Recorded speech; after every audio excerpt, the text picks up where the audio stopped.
नमस्कार दोस्तों, आप सभी का एक बार फिर से एपी हिस्ट्री क्लासेस में हार्दिक स्वागत है। दोस्तों, आज हमारा जो टॉपिक होगा, हम लोग बात करेंगे सैंधव कला के बारे में। और सैंधव कला के बारे में पूरा विस्तार से एक एक करके हम लोग बात करेंगे कि क्या मृदभांड, क्या मुहरे, क्या वाट मैप, क्या आभूषण होते थे, क्या धातु मूर्ति होती थी और क्या प्रस्तर मूर्ति होती थी। एक एक करके हम लोग बात करेंगे।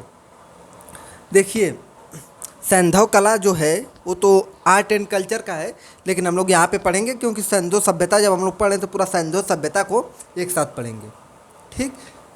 और उसके बाद जब आर्ट एंड कल्चर हम लोग पढ़ेंगे तो वहाँ पे फिर से एक बार सैंधव कला के बारे में विस्तार से वहाँ पे भी चर्चा होगी।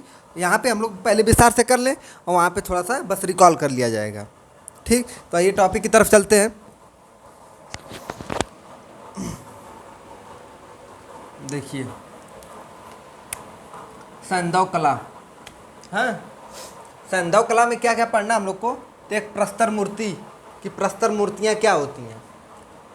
धातु मूर्ति मतलब धातु की जो बनी होती थी, तांबे की बनी होती थी, कांसे की बनी होती थी, उसके बारे में बात करना है। मुहरे क्या होती थी, मुहरे के बारे में बात करना। मृदभांड के बारे में बात करेंगे। मनके क्या होते हैं, मनके के बारे में बात करेंगे। आभूषण के बारे में बात करेंगे। बाट माप या माप तौल क्या होता था, उसके बारे में बात करेंगे। तो आज हम लोग पहले ये देखें कि प्रस्तर मूर्तियाँ क्या होती हैं, ठीक। तो प्रस्तर मूर्तियाँ, इनका निर्माण सेल खड़ी, अल्बेस्टर, चूना पत्थर, बलुआ पत्थर, स्लेटी पत्थर से हुआ है। तो क्वेश्चन तो ये नहीं बनेगा, बस नॉलेज के लिए रहे कि प्रस्तर मूर्तियाँ किसके निर्माण, प्रस्तर मूर्तियाँ बनाने के लिए किनका निर्माण, क्या क्या उसमें किस किस पदार्थों का वो यूज करते थे, क्या बोलते हैं, सैंधवासी। तो सेल खड़ी, अल्बेस्टर, चूना पत्थर, बलुआ पत्थर, स्लेटी पत्थर, तो उससे इसका निर्माण किया जाता था। अब देखिए, हड़प्पा सभ्यता कह रहा हूँ मैं, और यहाँ पे हड़प्पा स्थल है। तो हड़प्पा स्थल से मैंने बताया था कि 2 प्रस्तर मूर्तियाँ प्राप्त हुई हैं। जब हड़प्पा के बारे में हम लोग बात कर रहे थे कि हड़प्पा से साक्ष्य क्या प्राप्त हुआ है, तो वहाँ पे बात हो चुकी थी कि 2 प्रस्तर मूर्तियाँ प्राप्त हुई हैं। देखिए कौन सी मूर्तियाँ थी। एक लाल बलुआ पत्थर की प्राप्त हुई है और दूसरा काले स्लेटी चूना पत्थर का प्राप्त हुआ है। 2 मूर्तियाँ प्राप्त हुई हैं, एक लाल बलुआ पत्थर का और दूसरा काले स्लेटी चूना पत्थर का, ठीक। अब देखिए, क्वेश्चन ये भी बन सकता है कि आगरा का लाल किला, उसके बारे में बात करेंगे हम लोग। दिल्ली का लाल किला किस पत्थर से बना है, तो लाल बलुआ पत्थर से ही बना है, तो उसके बारे में बात होगी। अब देखिए, लाल बलुआ पत्थर, इसको खोजा कौन था या इसके खोजकर्ता कौन थे, तो माधव स्वरूप वत्स ने इसको खोजा था। किसको खोजा था, लाल बलुआ पत्थर को, से बनी प्रस्तर को, ठीक। अब देखिए, इसे कुछ विद्वान, किसे, लाल बलुआ पत्थर की जो प्रस्तर मिली है, इसे कुछ विद्वान जैन मूर्ति मानते हैं। कौन सी मूर्ति मानते हैं, तो जैन धर्म का कोई मूर्ति मानते हैं, ठीक। अब देखिए, यहाँ पे काले स्लेटी चूना पत्थर,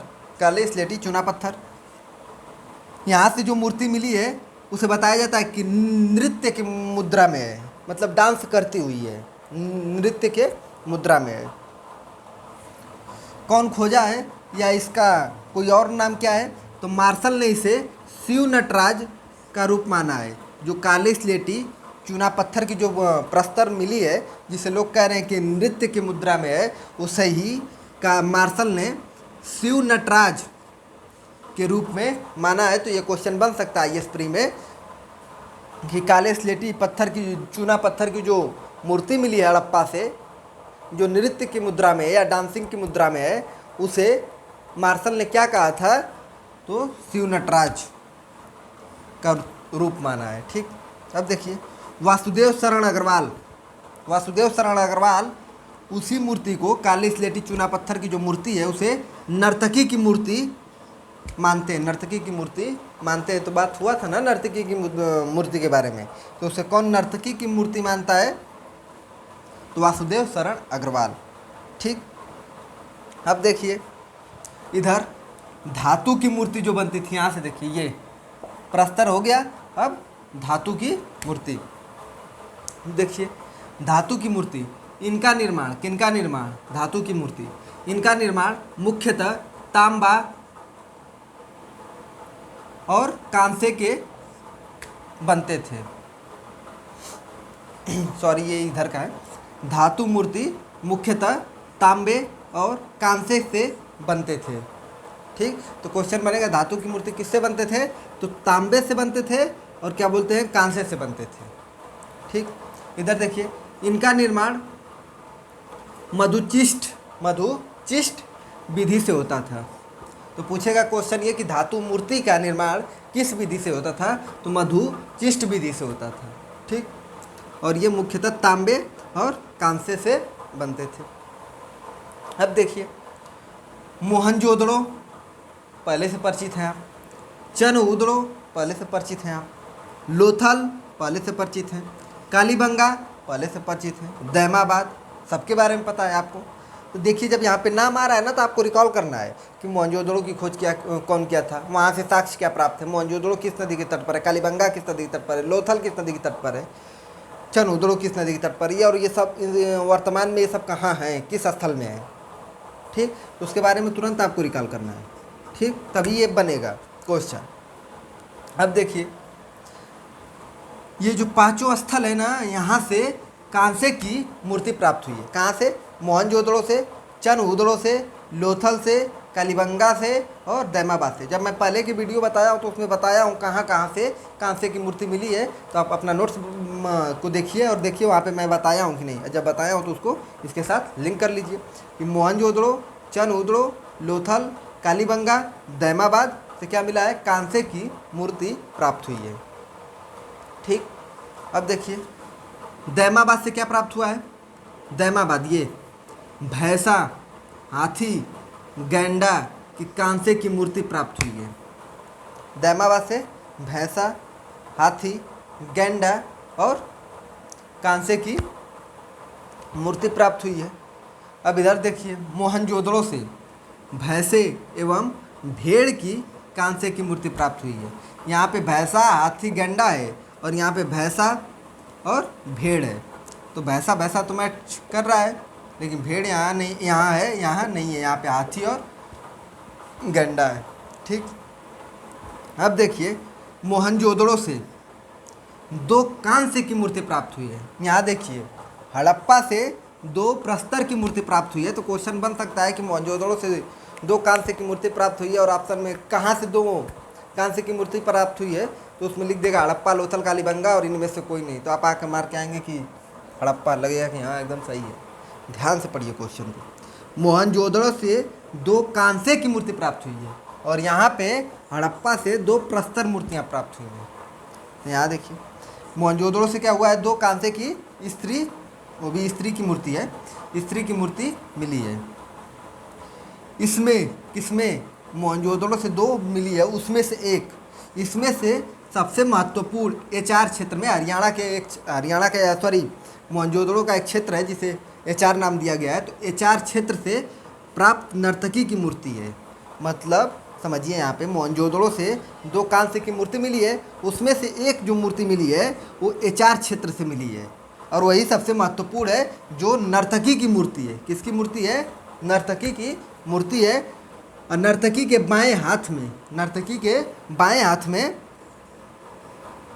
चूड़ियाँ पहनी हुई है। नर्तकी जो है वो बाएं हाथ में चूड़ियाँ पहनी हुई है और इसकी भाव जो है, मतलब उसकी जो भाव है वो भंगिमा नृत्य को दर्शाती है। यहाँ देखिए, मोहनजोदड़ो से 2 कांसे की स्त्री मूर्ति मिली है, इसमें से सबसे महत्वपूर्ण एचआर क्षेत्र से प्राप्त नर्तकी की मूर्ति है।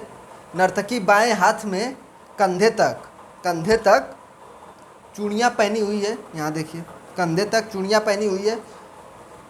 इसकी जो भाव है, मतलब जिस भाव में वो खड़ी है, वो बताया जाता है कि भाव भंगिमा नृत्य को दर्शाती है। मतलब कुल मिलाकर उसका जो भाव है वो नृत्य को या डांस को दर्शा रहा है। तो ये रहा हम लोग का धातु मूर्ति के बारे में। तो क्वेश्चन बनेगा कि क्या बोलते हैं, एक सिंधु सभ्यता में एक कांसे की नर्तकी की मूर्ति मिली है, जो कहाँ से मिली है? तो पहली बात तो ये कि कहाँ से मिली है? तो मोहनजोदड़ो से।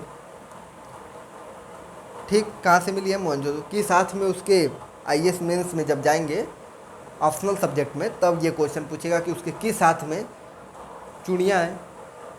तो बाएं हाथ में कहाँ तक है, तो कंधे तक है, ठीक, कान से की है और यहाँ पे प्रस्तर की है। तो दोनों बात याद रखिएगा। अब इसके बाद हम लोग नेक्स्ट वीडियो में बात करेंगे, तो वहाँ पे मुहरे लेंगे, मृदभांड, मन के, आभूषण और बाटमाप। देखिए थोड़ा थोड़ा करके बात करेंगे तो पता चलेगा कि क्या हो रहा है क्या नहीं। एक ही साथ पढ़ने से कोई मतलब है नहीं, याद होना चाहिए। और ऐसा नहीं है कि बता देने से बस काम ख़त्म हो जाए और क्या बोलते हैं, तो ऐसा नहीं है। एक एक करके बात करेंगे और देखेंगे क्या बोलते हैं मुहरे, मृदभांड और मन के और आभूषण बाटमाप क्या होता था। तो मिलते हैं फिर नेक्स्ट वीडियो में और नेक्स्ट टॉपिक के साथ। धन्यवाद।